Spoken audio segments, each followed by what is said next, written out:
29 കോടി രൂപയുടെ സ്വത്ത് കണ്ടുകെട്ടാൻ ഇ.ഡി. വീണയ്ക്ക് പിന്നാലെ പ്രതിപക്ഷ നേതാവ് പിണറായി വിജയനിലേക്കും അന്വേഷണം.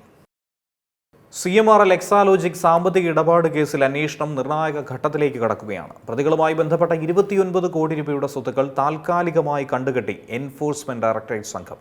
ആദ്യഘട്ടത്തിൽ ബാങ്ക് നിക്ഷേപങ്ങളാണ് മരവിപ്പിച്ചിരിക്കുന്നത്. അടുത്ത ഘട്ടത്തിൽ ഭൂമിയും കെട്ടിടങ്ങളും ഉൾപ്പെടെയുള്ള ആസ്തികൾ കണ്ടുകെട്ടാനാണ് നീക്കം. CMRL കമ്പനി 15 വർഷത്തിനിടെ 182 കോടി രൂപയുടെ സാമ്പത്തിക ക്രമക്കേട് നടത്തിയെന്നാണ് ഇ.ഡി. കണ്ടെത്തിയിരിക്കുന്നത്. കേസിൽ കൂടുതൽ നിർണായകരമായി മാറിയത് മുഖ്യമന്ത്രി പിണറായി വിജയനെയും മകൾ വീണ വിജയനെയും ചോദ്യം ചെയ്യാൻ സാധ്യതയുണ്ട് എന്ന സൂചന തന്നെയാണ്. CMRL ഡയറക്ടർ ശശിധരൻ കർത്ത പിണറായി വിജയനുമായുള്ള വ്യക്തിബന്ധത്തിന്റെ പേരിലാണ് പണം നൽകിയതെന്നാണ് മൊഴി നൽകിയിരിക്കുന്നത്. വീണയുടെ എക്സാലോജിക് കമ്പനി സേവനം നൽകിയെന്ന വാദം തെളിയിക്കുന്ന രേഖകൾ സമർപ്പിക്കാൻ കഴിഞ്ഞിട്ടില്ലെന്നും പിന്നീട് സേവനം നൽകിയില്ലെന്ന നിലപാടിലേക്കാണ് കാര്യങ്ങൾ മാറി മറിഞ്ഞതെന്നുമാണ് ഇ.ഡി. വ്യക്തമാക്കുന്നത്. റെയ്ഡിനിടെ പിടിച്ചെടുത്ത ഐഫോണും ചുവന്ന കവറുള്ള ഡയറിയും അന്വേഷണത്തിലെ നിർണായക തെളിവുകളായി മാറിയിട്ടുണ്ട്. പണം ലഭിച്ചതും ചിലവഴിച്ചതും സംബന്ധിച്ച വിവരങ്ങൾ ഡയറിയിലുണ്ടെന്നാണ് ഇ.ഡിയുടെ വിലയിരുത്തൽ.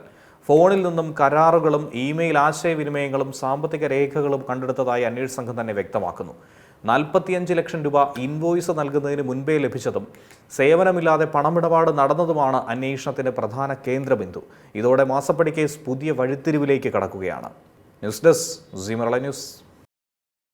ഏറ്റവും പുതിയ വാർത്തകളും വിശേഷങ്ങളും വിരൽത്തുമ്പിലറിയാൻ സി മലയാളം ന്യൂസ് എല്ലാ ഡിജിറ്റൽ പ്ലാറ്റ്ഫോമുകളിലും ലഭ്യം.